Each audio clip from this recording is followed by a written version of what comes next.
Hello and welcome to the Book Club Review. I'm Kate. I'm Laura. And this is the podcast about book clubs and the books that get people talking.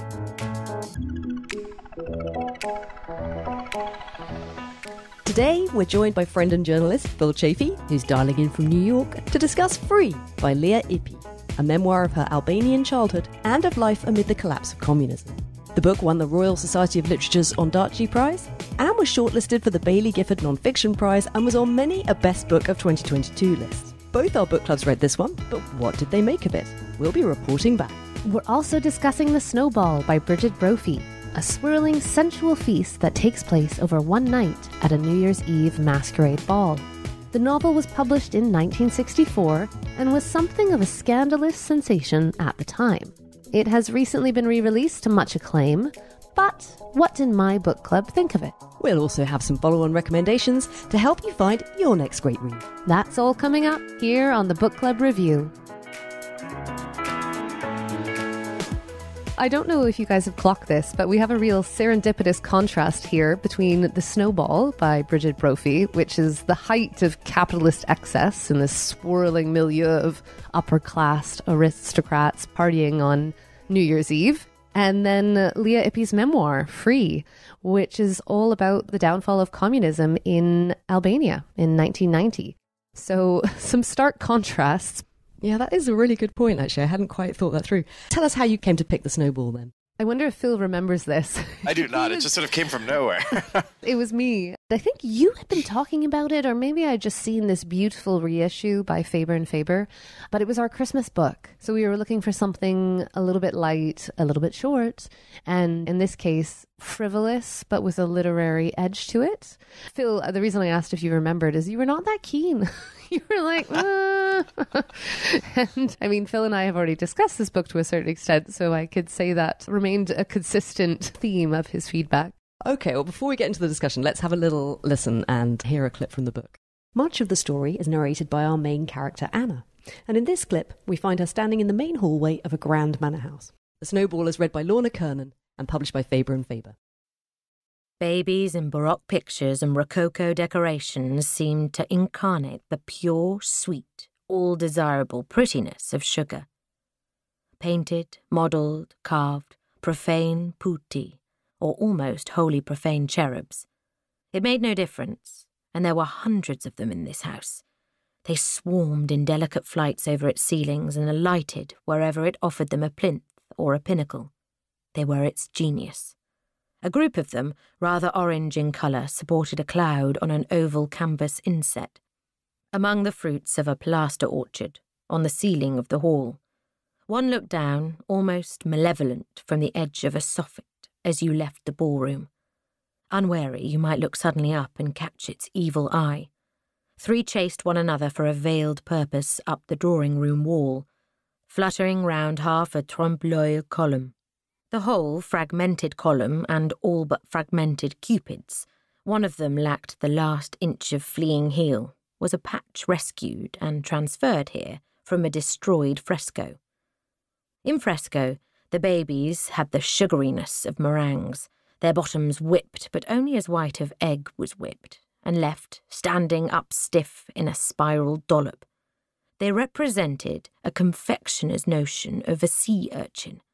Faint dustiness of surface suggested that a percussive finger could powder them away, and yet the minutely granular texture of their surface implied they were bound all through with the resilience of white of egg, actually bound together and bodied forth with indestructible bubbles of air. One of the things I thought was quite interesting is that there is a timeless quality to it. The ball is evoking the 18th century, but then there are references which let you know that it's firmly in the 20th century. It flips between the two, but in a way that I thought didn't jar. It was very cleverly done, I thought. My mum read this after me, and she's convinced that it's set in the 1920s. And I'm like, no, Mum, it's definitely set in the 1960s. It's contemporary, I think, with its publication date. And she's like, well, how do you know? Which is a fair question. How would you know? I don't think there are any obvious references. All we know in terms of technology is that there's a car, right? But you had cars in the 1920s too. This little paragraph. Anna descended the grand staircase, knowing that Voltaire and Lady Hamilton were waiting for her in the crowd at the bottom. The noise, the scents, the very warmth of the people's skins came to her as unmistakably 20th century. A film camera, taking it all from her place in the minstrel's gallery, would have captured not a moment's illusion. You would merely judge, what a bad costume piece, how little sense of period, how overdone. So there's that. Laura, you said this is high capitalist. I almost think it's pre-capitalist. It felt aristocratic. It felt like we're not even dealing with a class. I mean, there's a class system, but it just feels like the bauble of Don Giovanni, of this very ornate, decadent, lush, aristocratic world that, yes, is set somewhere in the first half of the 20th century, post-car, post-film, but could be any time, basically. Mm. You mentioned Don Giovanni there, Phil. So the conceit of this book is that, I understand, it mirrors the plot of Mozart's opera. Don Giovanni, is that the name of the opera? Mm-hmm. Ely Williams, in her introduction, which I really enjoyed actually, it was a very good introduction to the book, but she assures the reader that no prior knowledge of Don Giovanni is necessary. I would disagree with that. I actually think it was more my sense that I think your appreciation of this book would be really enhanced if you did have access to the sort of cultural lexicon that she's drawing on with all these references to this opera, to this plot. Otherwise, the mechanics of what's going on here seem contrived in a way that for me interrupted my ability to believe in the story and believe what I was reading. But because I understood that it was all referencing this opera plot, and they're often pretty over the top anyway, you sort of felt like, oh, okay, then it makes sense. I mean, what did your book club feel about that? Phil, am I right that Joe was the only one who'd actually seen Don Giovanni? Yeah, I don't think many people had. Yeah. And maybe Charlie. I feel like those two would be the ones. Certainly with Jo, she didn't indicate that it had enriched her story reading.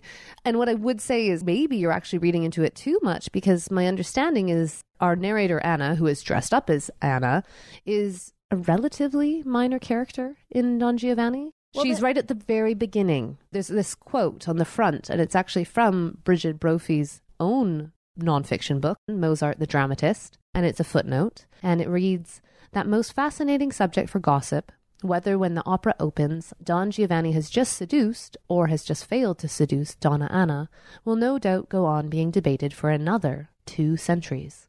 So my reading from that quote, at least, and I'm ignorant, is that it's a minor episode. So I'm not sure how closely it does track. Well, there's this idea, isn't there, of this question. In the opera, you're never quite sure whether she has been, in fact, ravaged by him and is covering it up, because as the book makes the point, she wouldn't have been able to say. It would have sort of ruined her reputation. So there's this did they, didn't they element hanging over the opera, which then carries through very much into the sexual tension that runs through this book, because one of the main threads is the flirtation between Anna and a masked man who is Don Giovanni. And there's this sort of dance between them, a lot of wordplay and flirting and getting wrapped up in curtains and things like that. And it's all very sensual, and I quite liked it. It carried me through. I think one of the pleasing things about this book is that you do actually get the sort of payoff. Would that be the right way to put it? Yes, you do get payoff. And I wasn't sure you were going to get payoff, and I was going to be quite annoyed if Anna went through all of this and didn't get hers, but she does. Yeah. I mean, I didn't know whether maybe this idea that it was something of a scandal and a sensation when it was published the first time, I wasn't quite sure what the scandal was. Was it that? Was it that she had included this relatively explicit sex scene? I mean, you don't really know what's going on. It's all couched in this same very ornate language that the rest of the book is. But nonetheless, there's no ambiguity there. You know absolutely what's happening. Anna's had a good time. Well, and perhaps was the shocking thing about it that it was from Anna's perspective, and that Anna was the one who was in control of that situation. Was that what was so revelatory at the time? I think it might have just been that it was a one-night stand, right? And Anna's insistent that there will be no strings attached and that they should never see each other again. Of course, there's also the really terrible sex in the car between 2 minor characters. Ruth, the young teenage girl who's kind of in some ways obsessed with Anna. You know, she's watching this older, elegant woman move around the ball. And Ruth's own suitor, Edward, who's a total cad, is also watching Anna. So there's a bit of jealousy there. Anyway, they end up having sex in her dad's car, don't they? And it is awful. So I don't know, maybe there's a gentle commentary there on like, you get to grow into your sexuality. He's so terrible. I mean, you're supposed to hate him, and Ruth kind of hates him as well. that he says at some point after that, and he's been feeling like, oh, it hasn't gone very well. But then he reflects that actually it's pretty good because, it was the first time for both of them. And he reflects, well, actually, it's pretty good to lose your virginity in a Bentley. That's all he cares about. What do you remember most about this book, Phil? We read it a couple months ago now. Mainly, I remember the setting. It's very lush. It's very beautifully described. It's very luxuriant to sink into. There's some great sparkling dialogue, particularly between the hostess of the party, who's Anne, and then the protagonist, Anna. They are old friends. You don't really know the nature of their relationship until later in the novel, but their dialogue, I thought, was particularly, I almost felt like Georgette Heyer. It was very witty and sparkling and fun. The other thing I remember is just my frustration. Kate, you talked about this tension between Anna and the masked man, the Don Giovanni. I did not feel any of that. I felt nothing erotic about that central relationship, and I felt no real tension.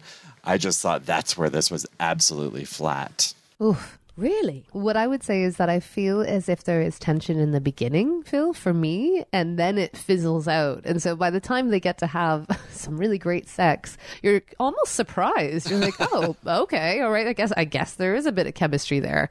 But it's been so off on, hot, cold, and high philosophy, long discussions of death and music and art that come out of nowhere and are a bit hard to parse. So I agree with you, I think, in the second half. And then you find out more about Don Giovanni, which obviously ruins it a little bit. He works in the office of the host. Then you have a sense, you're like, he's not really a hero here. That's not so exciting. And they're bartering a little bit where Anna's saying, there's no way you'll ever be able to track me down. He's like, well, I could just ask the host. He's married to Anne. And she's like, absolutely not, because I won't let Anne tell you. And it just, it kind of fizzles a bit. Maybe that's the reality, right? The post-coital reality check. I don't know. I did buy the sexual tension. I did buy into the flirtatious banter between the two of them. And I actually thought it was very cleverly paced, the way that ratchets up. But come on then, what was the book club's take? Was it a good book club book? Overall, the book club enjoyed reading it. But I would not claim to be one of them. I would say Phil is. I would say there's a few others who read very widely. You're like deep intellectuals. And Phil's scowling at me. And I was somewhat reassured by their views, which is that it is delightful, but a bit of fluff and not actually that intellectual in terms of what it's exploring, the conclusions it's drawing. I think it's interesting because I think she herself was such a culturally aware, intellectual, literary person. Like, you just sort of look into her own biography a little bit and you find that she wrote all these non-fiction things. And there's a nice little bit in the introduction where Ely Williams quotes her and says, she wrote, "In a sense, the first, if not necessarily the prime function of a novelist, of any artist, is to entertain." Williams goes on, "The continuation of this line from Brophy's provocative 50 works of English literature we could do without, published in 1967, reveals what might be valued most highly about her own work. Brophy said, if the poem, painting, play or novel does not immediately engage one's surface interest, then it has failed. Whatever else it may or may not be, art is also entertainment. Bad art fails to entertain. Good art does something in addition." And I thought, yes, I feel like this is entertaining. I confess, this is not the first time I've read it. I had read it before. I read it a few years ago. And when I heard you guys were doing it again, I was like, oh, I'm going to have to reread that. I had not retained any of it, apart from a vague memory of having quite enjoyed it when I read it. And it doesn't take long to read as well. You can read it in an hour. Fair. It's not a long book, but maybe 3. Not a bad thing for a book club book, I think, because, in this relatively short amount of time, you really get to engage with a woman whose writing is really interesting and thoughtful. And my only other thing I thought is that I did feel humbled that, it's not Brophy's fault that this world of music and almost like high culture, certainly to me in my increasingly drawn into family domestic life, just feels like something I'm not really in touch with anymore. I've lost the connections I might once have had with that world, and I think my life is slightly the poorer for it. I do. I miss that engagement with that world and the way that it enriches your life. And I felt like that was on me. I'm the sort of slightly lesser person for having not made the effort to keep up with these things. I would also say that, returning to our first point about this and the references to Mozart, that I did sort of read it as a superficial bauble, but then there were currents that I didn't quite understand. There's a death towards the end, and there's stuff about mortality that I wasn't quite following. And I think I was giving it a superficial read without the comparisons to Mozart and some of the classical music references it's making. I think there's probably in there a much deeper book that was not speaking to me. You say that, though, and I think Jo in our book club refuted that because she does have deep knowledge of Mozart and opera and the Baroque. And she was like, no. No. She's trying to plumb deep currents of art and culture, but Jo was not convinced that she was getting it right, is what I would say. But nonetheless, an amazing book club because we had a great discussion, and Kate's absolutely right. I loved reading it, and it was the perfect holiday read. Someone on Goodreads was complaining about it having that tagline appended to it on an edition that they encountered at a bookshop because it belittled it. And I'm like, well, I don't know. Like, is there anything wrong with a literary book being tagged to a season? Because it's just the right fit. Reading in the summer would feel weird. Yeah, I think that's true. I enjoyed it. I was happy to have read it. I almost feel like if it was written now, if some contemporary writer came out with this, it would do really well. It's almost like because it feels like an old book. Oh, I don't know what I'm saying there. Anyway, not really going anywhere with that. It hasn't dated, is what I would say. The only thing that's dated is this idea that it's scandalous, but that's not even written into the book. That's just what critics say about it. They're harking back to when it was published. Oh, it was scandalous at the time. Yeah, that's what's quite hard to understand because it's swinging 60s, 1964. I felt like this surely wasn't that. Not everyone was swinging, Kate. Well, Mozart, Sex and Death. I mean, those are the things, aren't they? Shall we come on to Free by Leah Ippey, which both our book clubs read? Any particular reason why you guys chose this one? I think your book club was already reading it, and I thought it sounded great. And so I suggested it to the book club. There's a real palate cleanser and a novel that would take us somewhere very different from The Snowball. I had wanted to read this one for a long time, and yet at the same time I procrastinated like anything about reading it because I just felt like I was never quite in the right mood to read a memoir about someone's Albanian childhood. Like, that just never seemed like it would be something that would be appealing to me. And so then finally our book club choose to do it, and that's great. Finally I have the nudge that I need, and I pick it up and I'm just like, oh my god, you idiot. Classic example of one of these books I've had sitting on my shelf for like 8 months or something, and all this time I could have been reading and enjoying it, and instead it just sat there. Because from the second I started reading it, I just thought, oh, this is great. This is going to be so great. And it's to do with her voice and something about the immediacy with which she writes. And she really beautifully conveys the experience of being a child and a child's way of viewing the world. And yet at the same time, there is balanced in there, without her explicitly saying it herself, because she is writing from the perspective of her younger self. But there is balanced in there this knowledge about the wider context. You as a reader know that the things she believes to be true are not in fact true, and that gives the whole story this incredible resonance. Before we get into discussing it, let's hear a clip. The audiobook is read by Leah Ippey herself and Rachel Bavage and published by Penguin Audio. I never asked myself about the meaning of freedom until the day I hugged Stalin. From close up, he was much taller than I expected. Our teacher, Nora, had told us that imperialists and revisionists liked to emphasise how Stalin was a short man. He was, in fact, not as short as Louis XIV, whose height, she said, they strangely never brought up. In any case, she added gravely, focusing on appearances rather than what really mattered was a typical imperialist mistake. Stalin was a giant, and his deeds were far more relevant than his physique. The thing that made Stalin really special, Nora went on to clarify, was that he smiled with his eyes. Can you believe it? Smiling with your eyes? That's because the friendly moustache that adorned his face covered his lips, so that if you focused only on the lips, you would never know if Stalin was really smiling or doing something else. But you just had to take one look at his eyes, piercing, intelligent and brown, and then you knew. Stalin was smiling. Some people were unable to look you in the eye. They clearly had something to hide. Stalin looked straight at you, and if he felt like it, or if you behaved well, his eyes would smile. So immediately you've got this very strong image with Stalin, this monster of a man responsible for the death of millions, and this little girl lovingly hugging his statue because in the environment that she's been brought up in, he is to be revered. And then gradually, as the book goes on, it gets more nuanced and you understand that her parents, they know the truth, but they are trying to protect her from it. And yet that in itself is very dangerous because things that children innocently can say can lead, we learn, to very severe consequences for the adults. It's anchored by this very strong family unit. So there is Leah, there's her mother and her father and her brother, and also her grandmother, who's a very forceful presence. What did you think about the setup of the story?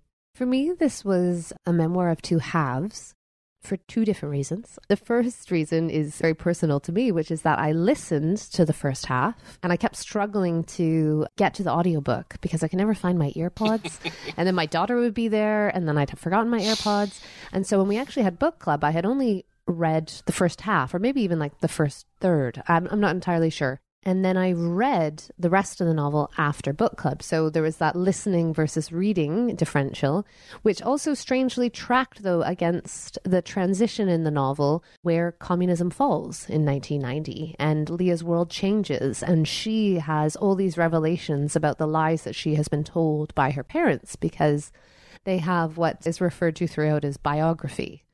And so she has been raised to think that her family are pioneers and huge advocates of communism. And she herself is a very loyal communist. She loves her teacher, Nora, and she believes in Enver Hoxha, the leader of Albania. And then she discovers that actually her grandfather was the ousted leader before Enver Hoxha. And her family has this biography, and people have been going off to university in quote marks, which is what the grown-ups call it. But those have been prisons. And when people come out of prison, they are quite likely to be spies. And so there's this moment when she's young where someone comes out of prison, a family member, I think it's a cousin, and they're so happy to see him, but then her parents just get nervous. They literally pulled out the shutters and won't answer the gate. And so she's having all these revelations right at that moment where I switched to reading it. I would say we're getting like progressively through the book, but I think these revelations are basically at the 50% mark.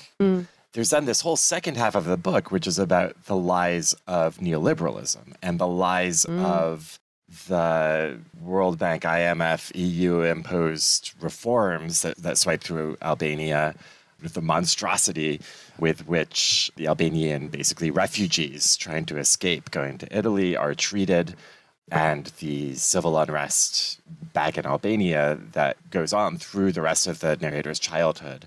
So much of this book, when you read about it, sounds like this is just about growing up under this very bizarre iteration of communism, but it's equally about so much of the neoliberal world that the rest of us know much better. And that's where I thought this was just an astonishing book. She actually started writing this as a philosophical book, and then it became more and more a memoir. And I think it succeeds on both fronts. Yeah, in her epilogue, she writes about what she actually intended through the book, and I thought that was really interesting. She writes, "Each year I begin my Marx courses at the London School of Economics by telling students that many people think of socialism as a theory of material relations, class struggle, or economic justice, but that, in reality, something more fundamental animates it. Socialism, I tell them, is above all a theory of human freedom, of how to think about progress in history, of how we adapt to circumstances, but also try to rise above them. Freedom is not sacrificed only when others tell us what to say, where to go, how to behave. A society that claims to enable people to realize their potential, but fails to change the structures that prevent everyone from flourishing, is also oppressive. And yet, despite all the constraints, we never lose our inner freedom, the freedom to do what is right." One of the things I thought was so wonderful about this book is that it feels like she takes ideas that to me are very abstract political, economic ideas, and she makes them real. You see them, you experience them, but because she's, I think, almost like a born teacher, very lightly also she's teaching you and putting it all into context, and you come away from this book. It's one of those wonderful books where you don't see the world in the same way when you finished it. I found the second half devastating. The fall of communism, the betrayal of her innocence and her awakening to the world around her. And as Phil very rightly points out, the destruction of neoliberalism that's imposed on him and the Ponzi schemes that come in and everyone loses their savings. Huge historic events for a country that I had no knowledge of, no sense of, couldn't really see coming in some ways. I finished the book, put it down, and was like, well, that was really upsetting. And my husband was like, oh, I thought you really enjoyed that book. I was like, oh, well, the first half is so enjoyable, probably because you feel comfortable They're like, oh, well, life growing up under communism wasn't so bad, but obviously there's things going on for her parents. And hey, great, communism is going to fall soon and that will be better. And very obviously from the get-go, it is not better. It is devastating for all Albanians. We were very struck by the fact that her brother hardly gets a mention, which is interesting because the other members of the family are so beautifully drawn and they're very vivid, real presences throughout the book. He is mentioned, so there is a brother. And it was almost like we wondered whether perhaps he hadn't wanted to be included and that she was trying to protect him and leave him out. But it seems odd only in that seems like such an important strand, because at one moment, when the borders become porous, the mother, in this completely extraordinary decision, takes the opportunity to take her son and they leave for Italy. But you must say, because we talked about this in book club and I didn't get to that part yet. So I was like, what? I can't imagine any scenario where her mother would do this, having read the character and gotten to know her. But it's because civil war is breaking out. It's total anarchy. And she sees a moment. But of course, there's this huge fracture then between the mother and father, who cannot believe she has done this. Her daughter, Leah, doesn't speak for months at that point. She's so devastated by the violence around her, but also her mother's departure. And they're a strong family unit. It's just these like huge, horrible forces forcing them to make the worst, well, not worst possible decisions, but, there are no good decisions. I just want to jump in saying, as we describe this, it sounds like a very dark, dreary book, and that is so far. It is such a funny book throughout, even when things are getting very dark in the late 90s. There's so many really, really funny, laugh out loud set pieces that this was also just a very, very entertaining book to read, despite all these other very dark currents. It's a good point, because I should say the fact that she treads so lightly on these dark currents is what makes them so devastating for me. When she talks about the orphanage, or that she has a friend who leaves with an older boyfriend at 13, and I didn't really think anything of it. I don't know, I'm like just totally naive. And then, of course, we discover later in passing that she's working on the streets in Milan, and that's what he took her there for, to turn her into a prostitute. Oh, yeah, giving me goosebumps even now.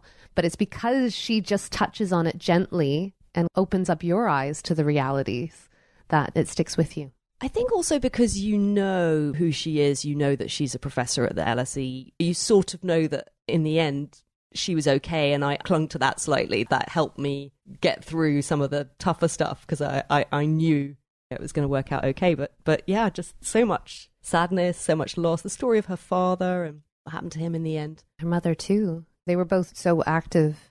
We're doing a lot of spoilers. I feel like sometimes with nonfiction we allow ourselves that, but we should be open about that. You start the first half of the book and it's a completely different experience to what comes later. Yeah, I think that's true.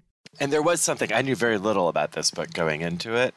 I just knew Memoir Albania, and there was something magical about reading it and just seeing everything unfold.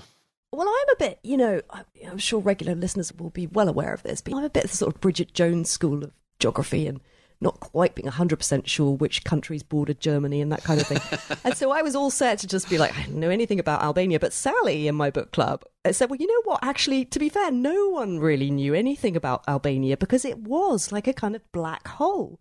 There was no information, no one went in, no one came out, apart from weirdly Norman Wisdom. Did you know about this? So she doesn't mention this in the book. It was something I found out afterwards. But, the sort of British comedian Norman Wisdom, very much of a generation. He was hugely popular in Albania. They just loved him. As I think, having read the book, due to complete absence of any other forms of entertainment. So he did quite well there. But yeah, there was this funny, strange oddities, strange anomalies in terms of information, sort of who was going in and who was going out. But yeah, no one really knew about Albania. And even now, I think there's a perception of that country that maybe lingers on. Well, I don't know if you've clocked this, Kate, but I was saying to my book club that Condé Nast Traveler and maybe the Albanian government are in cahoots, because it is the destination that Condé Nast Traveler pushes on its Instagram all the time. I mean, it's right across from Croatia. It's just north of Greece. Same climate, similar geography. And as you say, it looks beautiful. So there's this strange luxury travel vibe that's infiltrated my understanding of Albania, where I'm like, oh, if I lived in London still, I'd definitely head over to Albania. It looks beautiful. So overall, was it a good book club book? We had such a good discussion in my book club. It was great. Absolutely. I think it was one of the best discussions we've had. It was fantastic. Do you think because, in a way, she allows you to identify with her? We've all been children. We've all grown up. There's something about the way she tells the story, and you're right there with her. She does seem to be one of these people who's amazing at so many things. Writing being one of them. And there's a section towards the end where it's her diary. She verbatim includes a section of her diaries at this difficult moment when she's trying to study and take her exams. And we were very struck by the fact that those teenage diaries were really no different in tone and excellence of writing than the rest of the book. Wasn't that an inspired way to describe the Civil War? She says, what is it like to live through a civil war? And then she gives you her diary when she was 16, 17. And to your point, Phil, about it being funny, there's woven through her love, her teenage love for someone she only gives an initial for. So just, she's upset about everything she can't speak, and then she'll go off on like a small little sentence or two about her undying devotion to this teenage boy, and then it will flip tone again. Yeah, it's a wonderful book. It's an enriching book. I think if, like me, you sort of feel like, it sounds a bit bleak, read the first chapter. Read the first chapter and then you'll know. That's all it takes. And you will realize, oh, wow, this is a voice I really want to listen to. I would recommend it to anyone. And I think everyone would enjoy it. And I think I already have recommended it. I've pushed it on 6 or 7 people already, I think. I'm just looking at the cover of the UK edition, which features a Coca-Cola can with a rose in it. Because one of the most charming anecdotes in the entire memoir, I would say, is this love for Coca-Cola cans, and they're a status symbol, and they're empty. There's nothing in them, and no one, certainly not Leah and other children, they don't know what it is for or what it would do, but it's put sometimes as a vase, sometimes just as an objet d'art on top of the black and white televisions in the family homes. An artifact from another world without any of the connotations that we have, but magical status. So an amazing book and an amazing book club read. Recommended all round, I think.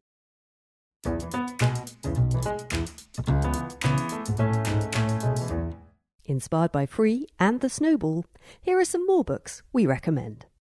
Well, one of the reasons I, unlike you, Kate, was super keen to read this one is because I have a bit of a thing for the Balkans. And that's been informed by one of our previous book club books, Border by Kapka Kasabova, who is Bulgarian Brit living in the UK now. And that's a memoir of her travels around the very contested border zone between northern Greece and Bulgaria in the Rhodope Mountains.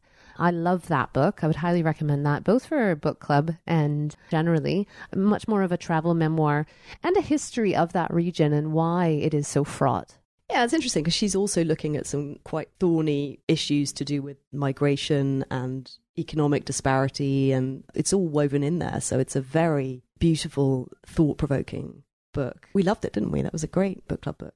I also would flag up Secondhand Time by Svetlana Alexievich, which, unlike Free, it is quite it's almost like maybe it has the difficult elements of Free, but really the whole of Secondhand Time is quite hard to read. It's just some really devastating stories of people's experiences in the Soviet Union once the wall came down and the West and capitalism and all those ideas come in, and those changes and what they meant for people, and very much as with Albania, the way that the structures of a society that maybe had not been that easy but were nonetheless fair in the sense that most people were able to get something to eat, most people had work, most people had the money that they needed, no more, no less. So this sort of relatively stable system falls apart, and then the horrible thing is just what's left when it's a free-for-all and everyone just grabbing what they can and taking what they can and no sense of order, and it's just terrifying.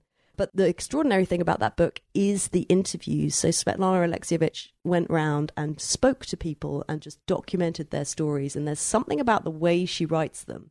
It's hard to describe, but they absolutely live and breathe and sort of sing off the page. And that's the pleasure. You realize that it is actually an extraordinary piece of work, an extraordinary document, and the scope of it is what at the end you're left with. You really know that you have read and experienced something important. It's the individual interviews themselves are relatively short, although the book is, big, thick, chunky book. But I would say that you could read 1 to, any of them, And you do start to get a sense of it rather than feeling like, oh my gosh, I'm never going to read the whole thing, so they're never picking it up. I would say it's worth dipping in, but it's such an important book. And then she's recognised, her work as an oral historian and someone who's been documenting people's stories has been recognised by the Nobel Committee because she won the Nobel Prize for Literature. Phil, anything? Yeah, just on this one, this is not geographically similar, but I was just thinking through what I loved about this was the philosophical stuff plus the memoir form. And what it actually reminded me of was Homeland Elegies, the Ayad Akhtar book, which came out a couple of years ago, which I think is nominally autofiction, and I don't think it perfectly tracks his life, but is about his experience growing up. His parents were Pakistani immigrants to the US, and that experience growing up and his take on growing up in the 90s and aughts as a Muslim American, but also then just this very searing critique of neoliberalism, and it tackles a lot of things. Similarly, I mean, I think he's a similarly profound thinker like E.P., and it's an equally astonishing book, I think. I think you read this book, right, Laura? I have read that book. I know you're right, but I couldn't place it for a moment there until you said a searing critique of neoliberalism, which you wouldn't think would trigger my memory. But you're right. That is a fantastic memoir novel and super readable, too. And then how about The Snowball? Any potential follow-ons from that? What I thought of was Miss Pettigrew Lives for a Day, this 1938 novel by Winifred Watson. Have either of you read this? No.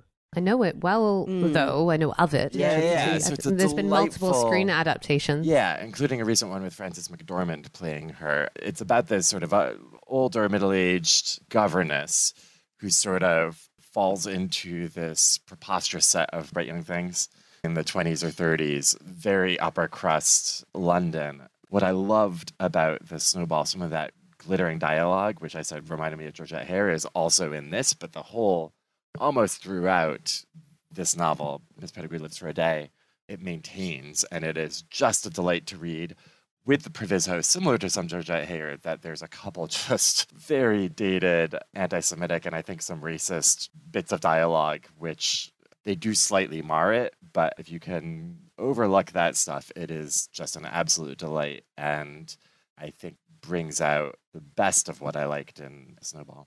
Your mention of Bright Young Things reminds me of another potential recommendation or parallel, which is Evil and Moi, and more specifically the book Vile Bodies, which is about rich young people partying in London after World War I. It's a lot more bleak than The Snowball, but another take perhaps on that milieu. I have to say, I'm most intrigued by Brophy's provocative 50 works of English literature we could do without. That does sound good. I wonder what books. Can we look it up and see what books she covers? I could write a book, 50 works of contemporary literature that we could do without. I could write that book. Well, I love this. I've just found it on Goodreads from a reviewer named Jonathan Norton. He says, obviously I give this book 5 stars because short, unfair reviews are the best and most decent form of writing in all of literature. Credit for this volume is actually shared 3 ways between Bridget Brophy, Michael Levy, and Charles Osborne, who supplied a third each. It doesn't give us any specifics yet. Yeah. The next one says, don't waste your time on this. If you have 2 neurons to rub together, you'd be better off on your own than following the guidance of the authors of this monstrosity. See, Bridget, I too can be rude and dismissive about a book without actually offering a cogent reason why it's so bad. I like the sound of this book more and more. I know, I really want to read it now. I bet the London Library have it. That's exactly the sort of thing that they have on their shelves.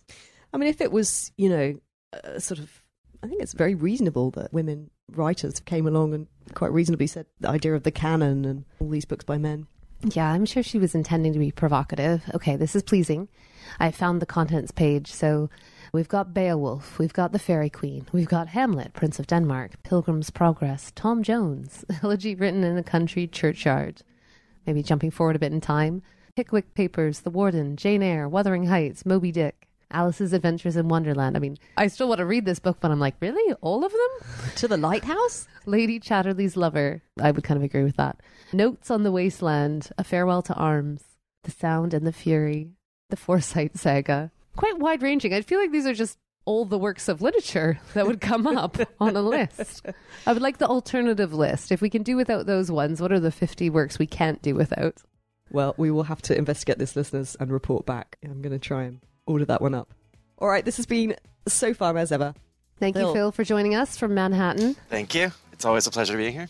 We didn't even say it, Kate, that we're here together in person in Vancouver. We are. So we're going to head out in the sunshine. Yeah, let's hit some bookshops. That's nearly it for this episode.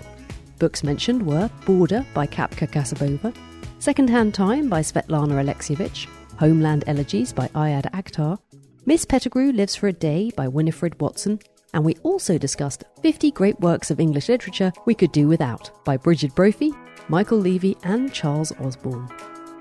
This episode of the Book Club Review was edited and produced by me, Kate Slotover. Whenever you listen to this episode, if you have thoughts on it, we'd love to hear them.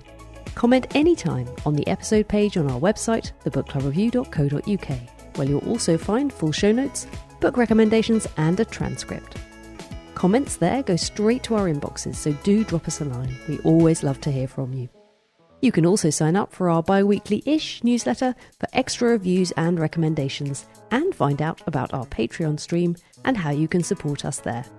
If you'd like to see what we're up to between episodes, follow us on Instagram at Book Club Review Podcast, on Twitter at Book Club RVW Pod, or get in touch at thebookclubreview@gmail.com.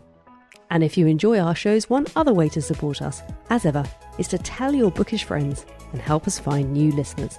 But for now, thanks for listening and happy book clubbing.